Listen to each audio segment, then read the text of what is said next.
तीन राहगीर रास्ते पर एक पेड़ के नीचे मिले। तीनों लंबी यात्रा पर निकले थे। कुछ देर सुस्ताने के लिए पेड़ की घनी छाया में बैठ गए। तीनों के पास दो झोले थे, एक झोला आगे की तरफ और दूसरा पीछे की तरफ लटका हुआ था। तीनों एक साथ बैठे और यहाँ वहाँ की बातें करने लगे, जैसे कौन कहाँ से आया, कहाँ जाना है, कितनी दूरी है, घर में कौन कौन है। ऐसे कई सवाल जो अजनबी एक दूसरे के बारे में जानना चाहते हैं।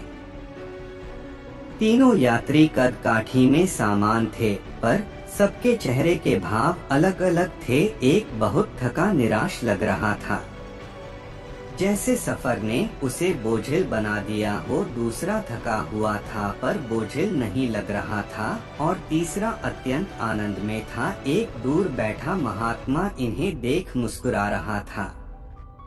तभी तीनों की नजर महात्मा पर पड़ी और उनके पास जाकर तीनों ने सवाल किया कि वे मुस्कुरा क्यों रहे हैं। इस सवाल के जवाब में महात्मा ने तीनों से सवाल किया कि तुम्हारे पास दो दो झोले हैं, इनमें से एक में तुम्हें लोगों की अच्छाई को रखना है और एक में बुराई को। बताओ क्या करोगे। एक ने कहा, मेरे आगे वाले झोले में मैं बुराई रखूंगा ताकि जीवन भर उनसे दूर रहूं, और पीछे अच्छाई रखूंगा। और दूसरे ने कहा, मैं आगे अच्छाई रखूंगा ताकि उन जैसा बनूं, और पीछे बुराई ताकि उनसे अच्छा बनूं।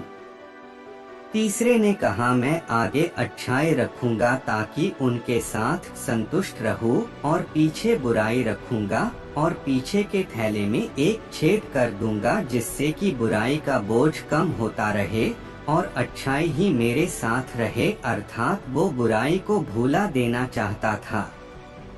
यह सुनकर महात्मा ने कहा, पहला जो सफर से थककर निराश दिख रहा है, जिसने कहा कि वो बुराई सामने रखेगा, वो इस यात्रा के भांति जीवन से थक गया है, क्योंकि उसकी सोच नकारात्मक है, उसके लिए जीवन कठिन है।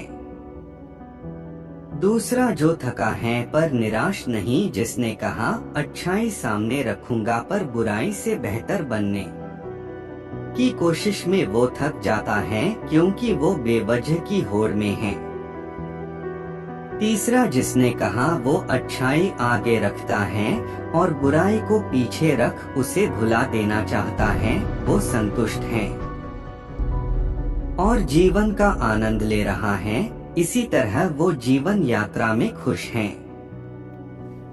जीवन में जब तक व्यक्ति दूसरों में बुराई को ढूंढेगा, वो खुश नहीं रह सकता। जीवन भी एक यात्रा है, जिसमें सकारात्मक सोच जीवन को खुशहाल बनाती है। जीवन में क्रोध सबसे बड़ा बोझ है और क्षमा सबसे सुंदर और सरल रास्ता जो जीवन को बोझहीन बनाता है।